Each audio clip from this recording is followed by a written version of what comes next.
નમસ્કાર, મંતવ્ય ન્યૂઝમાં આપનું સ્વાગત છે અને હું છું આપની સાથે હિરલ।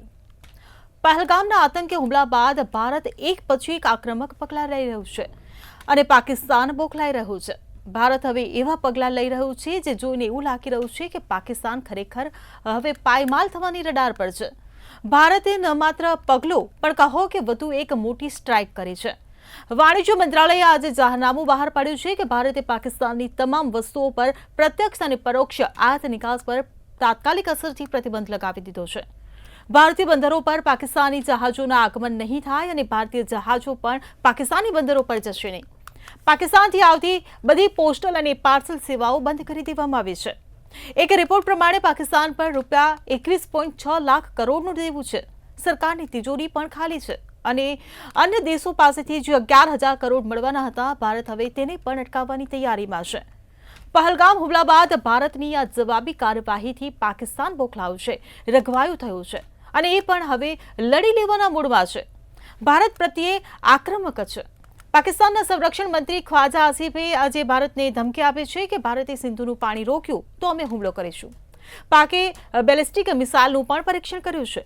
પાકિસ્તાની સેના પ્રમુખ જનરલ આસિમ મુનીરે કોર કમાન્ડોની બેઠક પણ બોલાવી હતી અને એ બેઠકમાં ભારતના યુદ્ધ પ્રયાસનો પૂરી તાકાતથી જવાબ આપવાની તૈયારી જ નહીં પરંતુ ચેતવણી પણ આપી છે। પણ પાકિસ્તાન પાસે દેવું જેટલું છે તો લડશે કેવી રીતે, એક મોટો સવાલ છે। ત્યારે કંગાળ પાકિસ્તાનમાં કેટલો છે દમ, તેની પર જ કરીશું આજનો સીધો સંવાદ।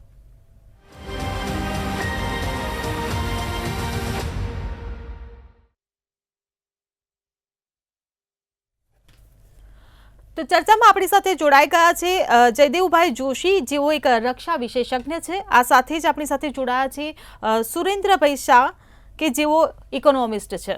આ બંને મહાનુભાવોનું મંતવ્ય ન્યૂઝમાં સ્વાગત છે। સુરેન્દ્રભાઈ, મારો પહેલો સવાલ આપને કે આજે ભારતે પાકિસ્તાન સાથે આયાત નિકાસની તમામ ચીજ વસ્તુઓ પર જે પ્રતિબંધ લગાવ્યો છે, આ ભારતના નિર્ણયથી ભારત અને પાકિસ્તાન બંને દેશો પર કેવી અસર પડશે?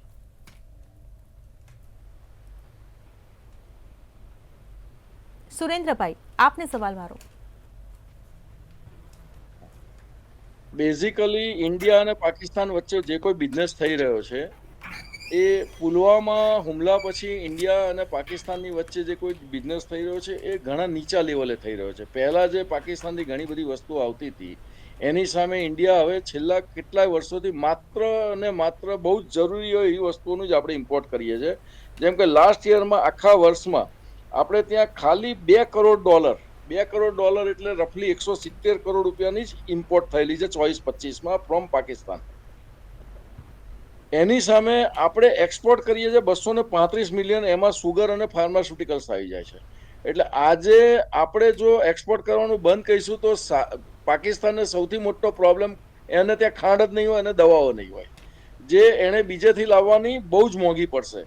ઇન્ડિયા સાથે જે બિઝનેસ કરી રહ્યું છે પાકિસ્તાન, એમાં એને સૌથી મોટો જે બેનિફિટ હતો સુગરમાં છે કે બીજી અમુક પર્ટિક્યુલર આઇટમોમાં છે, એમાં એને ટ્રાન્સપોર્ટેશન કોસ્ટ ઘણી ઓછી પડતી હતી। નાવ એની પાસે નજીકમાં નજીકથી ક્યાંયથી પણ ખાંડ લાવી હોય કે ક્યાંયથી પણ લાવી હોય તો ઇન્ડિયા જેટલો નજીક કોઈ દેશ નથી, એટલે એને આર્થિક ફટકો જબરજસ્ત પડશે। આપણે ઇન્ડિયામાં આપણે જે ઇમ્પોર્ટ કરીએ છીએ એમાં બેઝિકલી ડ્રાય ફ્રૂટ્સ ને એવી બધી વસ્તુઓ હતી અને એમાં પણ ઘણી બધી વસ્તુઓ તો વાયા અફઘાનિસ્તાનની વસ્તુઓ વાયા પાકિસ્તાન થઈને આવતી હતી। હવે પાકિસ્તાન આપણી પાસે અફઘાનિસ્તાન થઈને નહીં આવવા દે તો અફઘાનિસ્તાનથી એ માલ ઈરાન જશે ને ઈરાનથી ઇન્ડિયા આવશે, એટલે આપણને ડ્રાયફ્રૂટના ભાવમાં થોડો વધારો આવશે। આપણને અમુક હબ્સ છે એમાં પણ ભાવનો વધારો આવશે, પણ બેઝિકલી આપણા દેશને એટલી મોટી ઇફેક્ટ નથી આવવાની જેટલી પાકિસ્તાનને આવવાની છે। સુગર જે છે, ખાંડ છે, એ રોજબરોજની વસ્તુ ઉપયોગની વસ્તુ છે। ફાર્માસ્યુટિકલ્સ છે, રોજબરોજની ઉપયોગની વસ્તુ છે। ટેક્સટાઇલ્સ છે, એ રોજબરોજની ઉપયોગની વસ્તુ છે। એટલે પાકિસ્તાને કાં તો એના વગર ચલાવતા શીખવું પડશે અથવા તો એને બીજેથી ઇમ્પોર્ટ કરવું પડશે। અત્યારે બીજેથી ઇમ્પોર્ટ કરવા માટે મોટી તકલીફ એક જ છે કે એ દેશ પાસે અત્યારે એટલા ફોરેન રિઝર્વ સફિશિયન્ટ નથી કે એ ત્યાંથી ઇમ્પોર્ટ કરી શકે। એટલે this is the basic problem with Pakistan. એટલે પાકિસ્તાનની આર્થિક હાલત આપણને ખબર છે, 6 મહિના 8 મહિના પહેલા આપણે ટીવીમાં ઘણા બધા રિપોર્ટ્સ આવતા હતા કે જ્યાં લોટની ટ્રક જતી હોય તો એને લૂંટવા માટે લોકો પડાપડી કરતા હતા। જ્યારે ઇમરાન ખાનની સરકાર ઉથલી પડી અને નવી સરકાર આવી તો એ દરમિયાનમાં લગભગ 4 થી 5 મહિના એવો પીરિયડ રહ્યો કે પાકિસ્તાન ઓલમોસ્ટ ડિફોલ્ટર જ હતું. એ તો એને IMF અને ચાઇનાએ અને to certain extent middle east કન્ટ્રીઝે થોડી ઘણી મદદ કરી એટલે સહેજ બહાર આવ્યું છે, પણ it has not come out totally. India પાસે આજે આપણી પાસે almost $625 billion foreign exchange reserve છે. વી હેવ ગોટ અ જબરજસ્ત ગોલ્ડ રિઝર્વ છે. એટલે ઇન્ડિયન ઇકોનોમી પર પાકિસ્તાનથી કોઈ વસ્તુ નહીં આવે તો એની કોઈ ઇફેક્ટ આવવાની મને નથી લાગતી. જી બિલકુલ, આપણી સાથે જયદેવભાઈ જોડાયેલા છે. જયદેવભાઈ, આ સવાલ હું તમને પણ પૂછવા માંગીશ કે ભારતે આજે જે આયાત નિકાસ પર પ્રતિબંધનો જે નિર્ણય લીધો એની પર આપનું શું મંતવ્ય છે? જી, મારો અવાજ પહોંચે છે આપના સુધી? જી. અત્યારે જ્યારથી પણ પહેલગામમાં આ હુમલો થયો અને એ હુમલા પછી એગ્રેસિવલી ભારત જે અલગ અલગ એફર્ટ્સ લઈ રહ્યું છે ને અલગ અલગ પગલાં લઈ રહ્યું છે, તે બધા પગલાઓને આપણે એની સમગ્રતામાં જોવા જોઈએ અને એની તીવ્રતામાં જોવા જોઈએ. વાત સમગ્રતાની કરીએ તો જુઓ, આપણે એક પણ ફ્રન્ટ બાકી નથી રાખી રહ્યા પાકિસ્તાનને તકલીફ પહોંચાડવા માટેનું, એને રિસ્ટ્રિક્ટ કરવા માટેનું. જે પીપલ ટુ પીપલ કોન્ટેક્ટ કહીએ એ આપણે બંધ કર્યો. એ પછી જે અહીંયા તેમના દૂતાવાસમાં જે ડિફેન્સ અટેચેસ હતા એમને આપણે પરત મોકલીએ છીએ.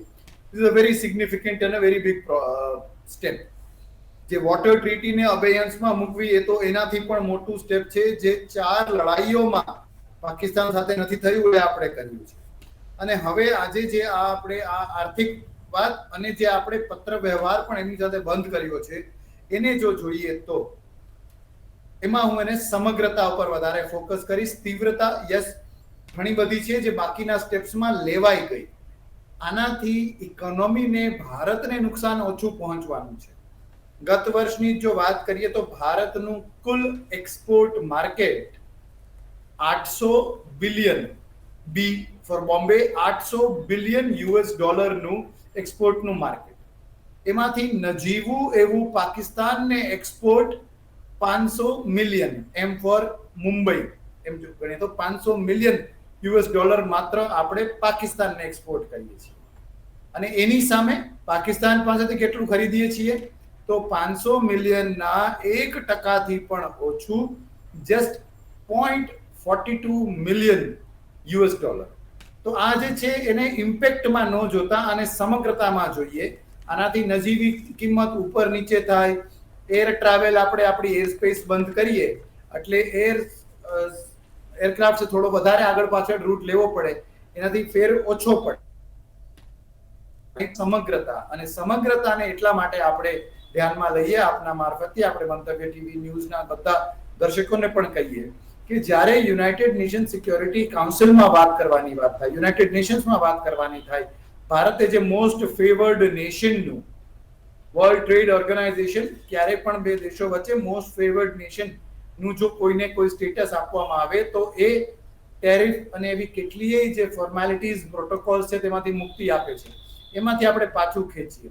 અને ઇટ કેન નોટ, આપણે એક સાથે બે બોટમાં ટ્રાવેલ ના કરી શકીએ કે એક તરફ trade, finance, people to people contact, પત્રાચાર, ઇન્ટરનેટ ફેસિલિટીઝ આ ચાલુ રાખીએ અને બીજી બાજુ આપણી સરહદો સળગતી હોય.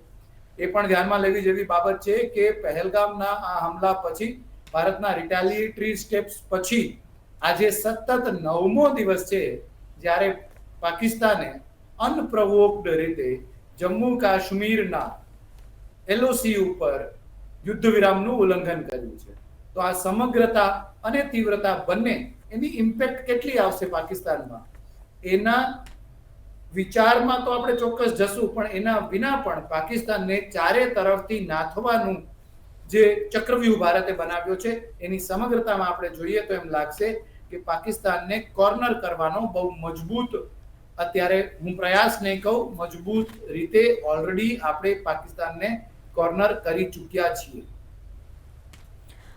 જી બિલકુલ, સુરેન્દ્રભાઈ, હું આપને પૂછવા માંગીશ કે પાકિસ્તાનની ઉપર 21.6 લાખ કરોડનું દેવું છે અને અન્ય જે 11,000 કરોડ તેમને મળવાના હતા એ પણ હવે ભારત અટકાવવાના તૈયારીમાં છે. તો આની પાકિસ્તાન પર શું અસર પડશે? પાકિસ્તાન પાયમાલ થઈ જશે? પાકિસ્તાન પાયમાલ થઈ જશે ને, ઓલરેડી પાયમાલ જ છે બેન. એટલે પાકિસ્તાનની આજે જે એક વખત ઇમરાન ખાનનું એક સ્ટેટમેન્ટ હતું કે લગભગ 30-40 વર્ષ પહેલા જ્યારે ઇન્ડિયા આવતા હતા ત્યારે ઇન્ડિયાથી પાકિસ્તાન જાય ત્યારે એમનું એવું માનવું હતું કે ગરીબ દેશમાંથી માલદાર દેશમાં જઈ રહ્યા છે. અને અત્યારે ઇમરાન ખાન એમ કહે છે કે જ્યારે ઇન્ડિયાથી પાકિસ્તાન જાય છે અથવા પાકિસ્તાનથી ઇન્ડિયા આવે તો એમને એવું ફીલ થતું હતું કે એક પાકિસ્તાન ગરીબ દેશમાંથી ઇન્ડિયા રીચ દેશમાં જઈ રહ્યા છે. ઇન્ડિયન ઇકોનોમી આજે વર્લ્ડની 5મી ઇકોનોમી થઈ ચૂકી છે, 3rd ઇકોનોમી તરફ પ્રયાણ કરી રહી છે. ગવર્મેન્ટ, આપણે ત્યાંનું જે ગવર્મેન્ટનું ખાલી ઇન્ફ્રાસ્ટ્રક્ચરનું જેટલું સ્પેન્ડિંગ છે ને એનું તો ટોટલ એટલું બજેટ છે. પાકિસ્તાનનું પોપ્યુલેશનની કમ્પેરિઝનમાં પર કેપિટા દેવું ઘણું બધું છે. એટલે પાકિસ્તાન પાસે પાયમાલ થવા માટે આપણે એવું કહેવાની જરૂર નથી કે ઇન્ડિયા અને પાયમાલ, પાકિસ્તાન ઓલરેડી પાયમાલ થઈ ચૂકેલું છે.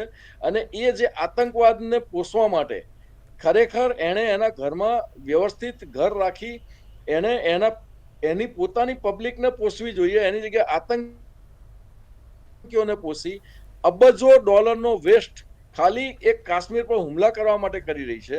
એ ન કરે તો આજે પાકિસ્તાન ખરેખર ઘણી સારી કન્ડિશનમાં હોત. તો અત્યારે પાકિસ્તાન જે રીતે બિહેવ કરી રહ્યું છે, એમાં પણ પુલવામા એટેક પછી, આપણે પહેલગામ એટેક પછી તમે જુઓ તો Indian politicians are really behaving as a matured. કોઈ એવું સ્ટેટમેન્ટ નથી આપતા કે અમે, અને એની સામે તમે જુઓ સિંધુ કા પાણી બંધ હોગા તો આપકા તેરા ખૂન બહેગા યા તો પાણી બહેગા. એટલે આ ટાઈપના જે ઇમેચ્યોર સ્ટેટમેન્ટ્સ આવી રહ્યા છે એ જ બતાવે છે કે એમને નીચેથી જમીન સરકી રહી છે. જી બિલકુલ. જયદેવભાઈ, હું આપને પૂછવા માંગીશ કે એક તરફ પાકિસ્તાન યુદ્ધની તૈયારી કરી રહ્યું છે, બેલેસ્ટિક મિસાઇલનું પરીક્ષણ કરી રહ્યું છે, પાકિસ્તાની સેનાના જે પ્રમુખ છે તેમને કોર કમાન્ડોની એક બેઠક પણ બોલાવી અને એવી ચેતવણી પણ આપી છે, તૈયારી પણ બતાવી છે કે ભારત કોઈ પણ પ્રકારની યુદ્ધની કાર્યવાહી કરે તેની સામે આપણે જડબાતોડ જવાબ પણ આપવાનો છે. એ પ્રકારની એક ચેતવણી ભારતને આપવામાં આવી રહી છે. તો શું લાગે છે, પાકિસ્તાન કેવી રીતે સક્ષમ ભારત સામે લડવા માટે? પાકિસ્તાનની અમુક વોર પ્રિન્સિપલ્સ કે વોર ડોક્ટ્રિનની આપણે જો વાત સમજશું અને એના માટે થોડા ભૂતકાળમાં જશું તો આપણે આખી વાતને સરસ રીતે સમજી શકશું. પાકિસ્તાનમાં એક વખત એ સ્વર હતો કે we are ready for A 1000 year war with India. Bharat સાથે અમે 1000 વર્ષ સુધીની લડાઈ માટે તૈયાર છીએ. એ વાત અલગ છે કે ત્યારના લોકોને પણ ઘણા બધા આવા ખ્યાલી વિચાર આવતા હતા અને આટલા લાંબા સમય સુધી યુદ્ધને સસ્ટેન કરી શકે તેટલી તેમની અર્થતંત્રની શક્તિ હતી કે નહોતી અલગ વાત છે, પણ એમને આવા મનગણંત વિચારો ઘણા આવતા હતા.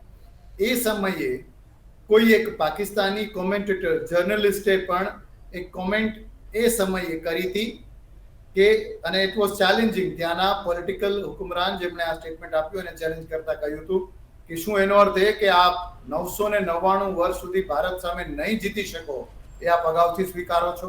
તો that is one. Second, Pakistan આપણી સાથે 3 ફૂલ સ્કેલ વોર અને એક કારગિલમાં તેમનું દુસ્સાહસ એ કરી ચૂક્યું છે. અને કારગિલ થયાના ઘણા વર્ષો પહેલાથી એ લોકો એક જે નવો ડોક્ટ્રિન પોતે કામે લગાડ્યો એ શું હતો કે ઓલ આઉટ ઓપન વોર ની બદલે એક પ્રોક્સી વોર શરૂ કરવી. અને એ પ્રોક્સી વોર માટે એ લોકો એવું કીધું કે we will bleed India 1000 cuts. નાના એક નાની બ્લેડ થી અપાતા એવા 1000 કાપાઓ અમે ભારતને આપી અને we will bleed India within, કે અંદર તમે ભારતનું ખૂન વહાવવાનો પ્રયત્ન કરશું. આ એમનું બીજું ડોક્ટ્રિન છે. ત્રીજી વાત જે હંમેશાને માટે ઉડીને આવે છે એ છે કે પાકિસ્તાનમાં સરકારો બને છે, બગડે છે, ત્યાંના લોકો સત્તા પર રહે ના રહે. અમેરિકા એક સમયે, અત્યારે તેનું ઓલ પોટેન્ટ આર્મી અને કેટલાક એમના ફંડામેન્ટલ રેડિકલિસ્ટ લોકો એ ત્યાંની સરકારોને એ વાત ઉપર ટકવા દે કે કેટલો તમે કાશ્મીર અને ભારત વિરોધી રાગ આલાપો છો. તો આ બધી માનસિકતાથી ગ્રસ્ત થયેલું પાકિસ્તાન જે છે એને જેવી કેવી પણ કંગાળિયત વાળી ઇકોનોમીનો રસ્તો પોતે પોતાના લોકો માટે સ્વીકાર કર્યો છે. એ અત્યારે આવા હવાતિયા મારે, આપણે જેમ પૂછ્યું મિસાઇલોના પરીક્ષણ કરે છે, કોર કમાન્ડરોની બેઠક રાખે છે, તો એ બધા એના લાસ્ટ ડિચ એફર્ટ્સ છે. આ મરણિયા પ્રયત્નો છે. ન્યુમેરિકલ સુપિરિયોરિટીની આંકડાકીય કોનું પ્રાધાન્ય છે, મજબૂતાઈ છે, એની વાત કરવાનો કોઈ એટલા માટે દુઃખ નથી બનતું, કારણ કે બહુ મોટી એમાં વિસંવાદિતા છે. સૈનિકોની સંખ્યાથી માંડીને હથિયારોની, એરક્રાફ્ટની, યુદ્ધ જહાજોની સંખ્યા તો અલગ છે, એમની કાબેલિયત, એમની મારક ક્ષમતા એ કેટલા અદ્યતન છે એ બધું તો ખૂબ અલગ અને વધારે છે જ. પણ એ સિવાય પાકિસ્તાન પરીક્ષણ કરે છે. એની સામે ભારત જે છે એ ઓલરેડી પોતે અત્યારે મિલિટરી એક્સરસાઇઝીસ કરી રહ્યું છે. લિમિટેડ મિલિટરી જે વોર ગેમિંગ જેને કહેવાય એ પ્રકારના કામ આપણે ઓલરેડી કરી રહ્યા છીએ. આપણા જ ગુજરાત સાથે લાગેલા અરબ સાગરમાં કઈ રીતે આપણા ઇન્ડિયન નેવીના યુદ્ધ જહાજે યુદ્ધ અભ્યાસ કર્યો એ આપણી સામે છે. આજે તેનો છેલ્લો દિવસ છે. જમ્મુ કાશ્મીરમાં કઈ રીતે ઇન્ડિયન એરફોર્સના વિમાનો જે છે એ સોર્ટીઝ ભરી રહ્યા છે, રિકોન્સન્સ કરી રહ્યા છે, જે ડોગ ફાઇટના મેનુવર્સ કરી રહ્યા હોય એ કરી રહ્યા છે, એ આપ બધા જોવે છે. એથી વધારામાં ગઈકાલે આપણે એ પણ જોયું કે કોઈ ઇવેન્ચ્યુઆલિટીમાં, કોઈ ઇમરજન્સીની સ્થિતિમાં જ્યારે કોઈ મિલિટરી એરબેઝનો રનવે ખરાબ થાય અથવા કોઈ ઝડપથી ક્યાંય જવાનું થાય તો એ સમયે સારી રીતે અને રિમોટલી ક્યાંય પણ એ લેન્ડ કરી શકાય એના માટે આપણે એક્સપ્રેસ વે, જે સામાન્ય યાતાયાત, ટ્રાન્સપોર્ટ, આમ નાગરિકો માટે જનજીવનના યાતાયાત માટેના પેસેન્જર વ્હીકલ્સનો રોડ છે, ત્યાં પણ આપણે આપણા એરક્રાફ્ટ લેન્ડ કરીએ છીએ, એ આપણે જોયું. અને ડીલ કરવાની વાત તો અમે રફેલ સાથે રહીને આપણે રફેલ મરીનની ડીલ કરી છે, જે બહુ જલ્દી 26 જેટલા એરક્રાફ્ટ આવશે, જે ઇન્ડિયન નેવીને મદદ કરશે. અને ઇન્ડિયન નેવીને સર્વેલન્સના ઇક્વિપમેન્ટ $131 ની $131 મિલિયન ની આ ડીલ આપણે કરી રહ્યા છીએ, જે ડિફેન્સ નેવલ ઇક્વિપમેન્ટની છે. તો આ બધું જ્યારે આપણે કરીએ છીએ ત્યારે ભારત પાસે સંખ્યાબળ, એ સંખ્યાની શક્તિ અને જે લેટેસ્ટ ટેકનોલોજી છે એ આપણે લઈ રહ્યા છીએ. એટલે આવા ટેમ્પરરી પરીક્ષણો, ઉતાવળીએ કરેલા પરીક્ષણો પાકિસ્તાનના અને ભારત, આના વચ્ચે કોઈ તાલમેલ જ નથી. ભારતની સર્વોપરિતા નક્કી છે. જી બિલકુલ. ચર્ચામાં આપણી સાથે જોડાયા છે જીતેન્દ્રભાઈ નિમાવત, કે જેઓ રક્ષા વિશેષજ્ઞ છે. ત્યારે જીતેન્દ્રભાઈ, મારો સવાલ આપને કે પહેલગામમાં જે આતંકી હુમલો થયો એ બાદ ભારત પાકિસ્તાન તરફે આક્રમક છે અને એક પછી એક આક્રમક પગલાં લઈ રહ્યું છે. ત્યારે આજે જે આયાત અને નિકાસના પ્રતિબંધનું જે પગલું ભર્યું છે, પોસ્ટલ અને પાર્સલ સેવાઓ બંધ કરી છે, તેને લઈને આપ શું કહેશો? બિલકુલ. જે અત્યારે ભારત અને પાકિસ્તાન બંને પક્ષે તંગદિલી વધી રહી છે અને આજે જે આયાત નિયાતના જે પગલાં લીધેલા છે એ ખરેખર ડિપ્લોમેસી પગલાં તો આપણે લેવા જ જોઈએ. પણ એક સૈનિક તરીકે જો હું કહું તો ડિપ્લોમેસીની સાથે સાથે અત્યારે આપણે તમામ યુનો અને તમામ દેશો આપણી સાથે છે. ત્યારે મારું જો સૈનિક તરીકેનું એક મંતવ્ય જણાવું તો ખરેખર અત્યારે સંરક્ષણ વિભાગે કોઈના કોઈ પગલાં જરૂર લેવા જોઈએ અને એ તરફ આપણે ભારત દેશ આગળ વધી રહ્યું છે. આપણા માન્ય વડાપ્રધાનશ્રીએ ખૂબ કઠોર રીતે પગલાં ડિપ્લોમેસી લીધા છે અને એ જાણીતા છે કે જે રીતે ઓચિંતાના પગલાં લેવામાં આપણા પ્રધાનમંત્રી જે રીતે જાણીતા છે, એવી રીતે મને લાગે છે કે સંરક્ષણ વિભાગે પણ કંઈક ને કંઈક ઓચિંતાના પગલાં લેવામાં આવશે. ભૂતકાળમાં ઘણા એવા પગલાં લેવામાં આવ્યા હતા જેનાથી પાકિસ્તાનને ખૂબ જ ગંભીર પરિસ્થિતિ ભોગવવી પડી છે. અત્યારે હાલ પાકિસ્તાન એકદમ આર્થિક રીતે કહીએ તો આર્થિક રીતે પણ ખૂબ નબળું પડી ગયું છે. ત્યાંના જે લોકો છે એ પણ એમની સાથે નથી, એવું કહીએ તો કોઈ ખોટું નથી. પીઓકે તરફથી આપણે કહીએ તો પીઓકેમાં જે નાગરિકો છે એ અત્યારે ભારત તરફથી એમનું વલણ પોઝિટિવ બહુ સારું છે. એટલે આપણે અત્યારે જે ડિપ્લોમેસી પગલાં લીધા છે, જેવી રીતે સિંધુ જળ આપણે ત્યાં પાણી દેવાનું આપણે બંધ કરી દીધું છે, જળસંધિને રોકી દેવામાં આવી છે. આ રીતે આજે આયાતની વાતના જે વસ્તુઓ છે એ વસ્તુઓ ત્યાંથી ખરીદવાની અને અહીંથી મોકલવાની એ પણ બંધ કરી દીધી છે. એક પછી એક આપણે પગલાં, કઠોર પગલાં લઈ રહ્યા છે. જે રીતે કહેવાય કે એક પાકિસ્તાનના માનસિક રીતે મતલબ આપણે એને ખૂબ જ પડી ભાંગ્યું છે. આજે કહેવામાં આવે તો કોઈ ખોટું નથી. અને ભૂતકાળમાં મને લાગે છે કે થોડા દિવસોમાં હજુ પણ કંઈક ને કંઈક પાકિસ્તાન વિરોધી પગલાં લેવામાં જરૂરથી આવશે. જી બિલકુલ. જીતેન્દ્રભાઈ, તમારી વાત સાચી. હમણે ચર્ચામાં અમારી સાથે સુરેન્દ્રભાઈ પણ જોડાયેલા હતા. પાકિસ્તાન પર જે દેવું વધ્યું છે ને તેને લઈને વાત થઈ, એટલે પાકિસ્તાન તો ઓલરેડી પહેલેથી પાયમાલ છે જ. ત્યારે સવાલ એ ઊભો થાય કે એક તરફ પાકિસ્તાન પણ ભારત સામે યુદ્ધની તૈયારી બતાવી રહ્યું છે, ત્યારે સવાલ એ ઊભો થાય કે જો પાકિસ્તાન ઓલરેડી પાયમાલ છે તો એ યુદ્ધની તૈયારી માટે યુદ્ધની સામગ્રી, સૈન્ય પાછળ જે ખર્ચ થશે એ બધું ક્યાંથી પહોંચી વળશે? શું કોઈ ખાનગી રીતે કોઈ અન્ય દેશ તરફથી તેને બળ પૂરું પડી રહ્યું છે જેના કારણે પાકિસ્તાન આક્રમક દેખાઈ રહ્યું છે ભારત સામે? જરૂર, આપણે જાણીએ છીએ એ રીતે પાકિસ્તાનનો મદદ ચાઇના હર હંમેશા કરતું હોય છે, પણ પાકિસ્તાન અત્યારે કહેવા જઈએ ને તો લગભગ એ પરિસ્થિતિ યુદ્ધની પરિસ્થિતિમાં છે જ નહીં. એ ખાલી ને ખાલી બફાટ કરી રહ્યું છે. જે રીતે પહેલાં પણ આપણે એના જનરલો વિશે આપણે ઘણું બધું જોયું હશે ન્યૂઝમાં, આપણે બધા જાણીએ છીએ કે એ રીતે અવારનવાર એ બફાટ કરતું હોય છે. પાકિસ્તાનની પરિસ્થિતિ ક્યારેય ભારતને પહોંચી વળવાની છે ને ભૂતકાળમાં આપણે યુદ્ધ જોયું. 1971માં જ્યારે પાકિસ્તાન સાથે આપણે યુદ્ધ કર્યું ત્યારે એની પરિસ્થિતિ શું થઈ, એના બે ભાગલા પડ્યા. અને કદાચ અત્યારે પણ કહેવામાં કોઈ એવું મને ખોટું નથી લાગતું કે અત્યારે પણ જો યુદ્ધ થાય તો ભવિષ્યમાં પાકિસ્તાનના 2 થી 3 ભાગલા પડે એ હું નકારી નથી શકતો. અને પાકિસ્તાનની સૈન્ય શક્તિ પ્રમાણે અત્યારે આપણે જોઈએ તો ભારતનું લગભગ એક્ટિવ સૈન્ય છે એ લગભગ 14.5 લાખની આસપાસ છે, જ્યારે પાકિસ્તાનનું 6.5 લાખ છે. એમના એરક્રાફ્ટ જો, એમની મિસાઇલ જો, ક્યાંય પણ આપણે ભારત દેશને પહોંચી વળતું નથી. આપણે આજે રફેલ, મિરાજ, આપણી પાસે યુદ્ધ જહાજો બહુ સારા એરક્રાફ્ટ છે જે પાકિસ્તાનને પહોંચી વળવામાં સક્ષમ છે. ન્યુક્લિયર રીતે આપણે જોઈએ કે સબમરીન આપણે જોઈએ તો આપણી પાસે એવી સબમરીન છે કે જે પાકિસ્તાનને દરિયાઈ યુદ્ધમાં પહોંચી વળવામાં બહુ સક્ષમ છે. આકાશ માર્ગે જોઈ લઈએ કે જળ માર્ગે જોઈએ કે ભૂમિ માર્ગે જોઈએ, ક્યાંય પાકિસ્તાન આપણે પહોંચી વળવામાં સક્ષમ નથી. પણ ખાલી ને ખાલી બફાટ કરે છે અને એવું દર્શાવવા માંગે છે કે અમે પણ ખૂબ તૈયારીથી તમારી સામે લડશું. પરંતુ જો પાકિસ્તાન એટલું સક્ષમ નથી કે ભારત સાથે યુદ્ધ કરી શકે તો પછી આવી મૂર્ખામી કેમ કરી રહ્યું છે? એક પછી એક ધમકીઓ આપી રહ્યું છે. આજે પણ પાકિસ્તાનના સંરક્ષણ મંત્રી જે છે ખ્વાજા આસિફે, એમણે પણ ભારતને આજે ધમકી આપી છે કે ભારત સિંધુનું પાણી જો રોકશે તો અમે યુદ્ધ કરીશું. તો ક્યાંથી કરશે યુદ્ધ?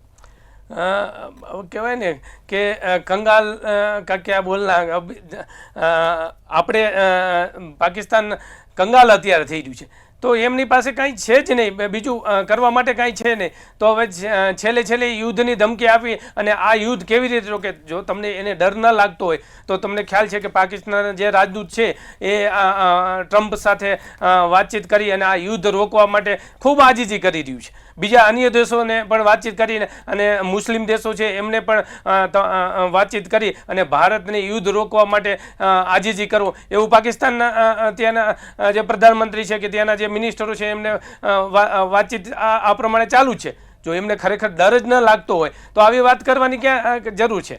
અને આપણે ભારત દેશના કોઈ ચિંતા કરવાની જરૂર નથી. અમે એક નિવૃત્ત સૈનિકના હું પ્રમુખ તરીકે જો કહેવા માંગુ તો હું પણ કાલે PM સાહેબને લેટર લખવાનું છું કે અમારા જે નિવૃત્ત સૈનિકો છે, ખાલી એક્ટિવ સૈનિકો જે અત્યારે ચાલુ સર્વિસમાં એ નહીં, પણ અમારા નિવૃત્ત સૈનિકો છે જે આવી કાંઈ પાકિસ્તાન સામે જો યુદ્ધ થાય તો અમે અત્યારે હાલ પણ તૈયાર છે એવો લેટર લખવાનો છે. તો પાકિસ્તાને એ સમજવું જોઈએ કે એમના નિવૃત્ત સૈનિકો અને એમની આમ જનતા છે એ પણ યુદ્ધ કરવા જો તૈયાર હોય તો પાકિસ્તાનની ક્યાં પાકિસ્તાન જઈને પડશે એ ખ્યાલ નથી. એટલે પાકિસ્તાન ખાલી બફાટ કરે છે, બાકી એના કહેવાય કે એના કોઈ પણ સંરક્ષણથી માંડી કોઈ પણ જગ્યાએ એમનું કાંઈ અત્યારે ભારત સામે કાંઈ ચાલવાનું નથી. પણ પાકિસ્તાન પર જો દેવું છે અને તેના કારણે એ યુદ્ધને પહોંચી વળે એમ ના હોય તો દેવું ભારતમાં પણ છે, ભારત પાસે પણ દેવું છે, તો બંને દેવામાં ફરક શું?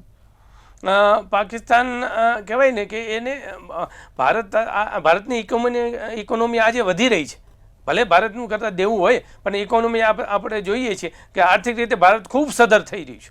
અને પાકિસ્તાન એ આર્થિક રીતે એટલું પડી ભાંગ્યું છે કે અવારનવાર એના આપણે ન્યૂઝો જોતા હોય છે કે એમને ત્યાં એમને નાગરિકોને જે અનાજ હોય છે એ અનાજ દેવામાં પણ પાકિસ્તાન જો સક્ષમ ન હોય, આપણે ન્યૂઝમાં જોયું છે કે એમની જે સરકારી અનાજ જે જાતું હોય એના પાકિસ્તાનના નાગરિકો જો લૂંટી લેતા હોય ખાવા માટે, તો આપ બધા સમજી શકીએ છીએ કે પાકિસ્તાન અત્યારે કેટલું આર્થિક રીતે પડી ભાંગ્યું છે. કોઈ સંજોગોમાં પાકિસ્તાન આ યુદ્ધમાં સક્ષમ છે જ નહીં. અને જો યુદ્ધ થશે ને તો પાકિસ્તાનની પરિસ્થિતિ એવી થશે કે પાકિસ્તાનનું નામો નિશાન કદાચ ક્યાંય નહીં હોય એવી પરિસ્થિતિ થઈ જશે. જો યુદ્ધ થશે તો પાકિસ્તાન પર તો અસર થશે, પણ સાથે સાથે ભારત પર પણ અસર થશે. તો ભારત પર કેવી અસરો થશે? બિલકુલ, કોઈ પણ દેશ કદાચ યુદ્ધ કરતા હોય તો બંને પક્ષે કંઈક ને કંઈક નુકસાન થતું હોય. આપણે અત્યારે ઘણા બધા યુદ્ધ ચાલે છે, યુક્રેન રશિયા જોઈએ કે ઇઝરાયલનું જોઈએ,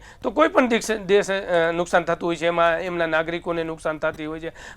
પછી કોઈ પણ જે પરિસ્થિતિ જાનમાન હોય એને નુકસાન થતું હોય છે. સૈનિકો ખૂબ ગંભીર રીતે ઘવાતા હોય છે, કોઈ મૃત્યુને ભેટતા હોય છે, જે શહીદો થતા હોય છે. તો એ બંને પક્ષે યુદ્ધ આપણે જેટલું બને એટલું કદાચ ટળાય તો ટાળવું જોઈએ.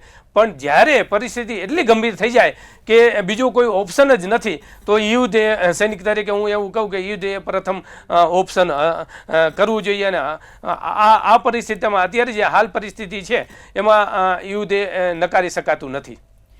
અત્યાર સુધી ભારતે જે પગલાં લીધા છે, ઓબ્વિયસલી એ પાકિસ્તાન માટે આક્રમક જ રહ્યા છે, અને તેની જે વિપરીત અસર આપણે પાકિસ્તાન તરફથી જોઈ રહ્યા છે.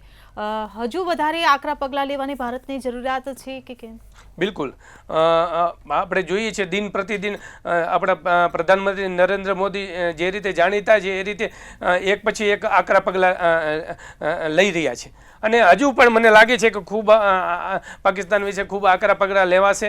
આપણે જોઈએ કે એના એરક્રાફ્ટો જે છે એ બધું આપણે બંધ કરી દીધું છે, આયાત નિયાત બંધ કરી દીધી છે.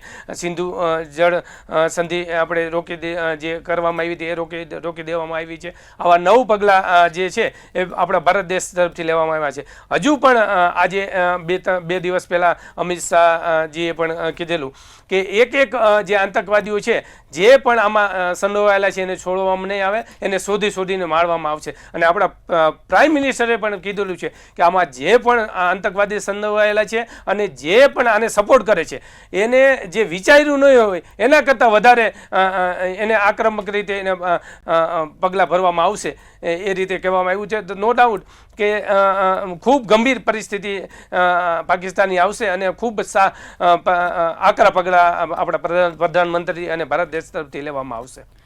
જી બિલકુલ. જીતેન્દ્રભાઈ, જયદેવભાઈ, સુરેન્દ્રભાઈ, આપ અમારી સાથે ચર્ચામાં જોડાયા એ બદલ આપ તમામનો આભાર. ખૂબ ખૂબ ધન્યવાદ.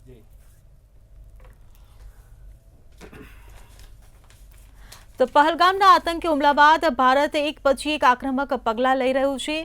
પેલા સિંધુ જળ સંધિનો પ્રતિબંધનો જે નિર્ણય લીધો એ પછી પાકિસ્તાનમાં તેની ખૂબ જ વિપરીત અસર પડી છે. પાકિસ્તાન બોખલાયું છે, એક પછી એક પ્રયાસ કરી રહ્યું છે ભારતને ઉશ્કેરવાના, યુદ્ધનો જે આગા સામેથી કરી રહ્યું છે. પરંતુ ભારત જે આક્રમક પગલાં લઈ રહ્યા છે તેની પણ પાકિસ્તાન પર એટલી જ અસર પડી રહી છે, જેના કારણે પાકિસ્તાન બોખલાયું છે અને પાકિસ્તાન સંપૂર્ણ રીતે પાયમાલની રડાર પર આવી ગયું છે. ત્યારે હવે જોવાનું રહ્યું કે આગામી સમયમાં ભારત હજુ વધુ કેવા આક્રમક પગલાં લે છે અને પાકિસ્તાન પર તેની કેવી અસર પડે છે. ચર્ચામાં હાલ બસ આટલું જ. ફરી મળીશું. ધન્યવાદ.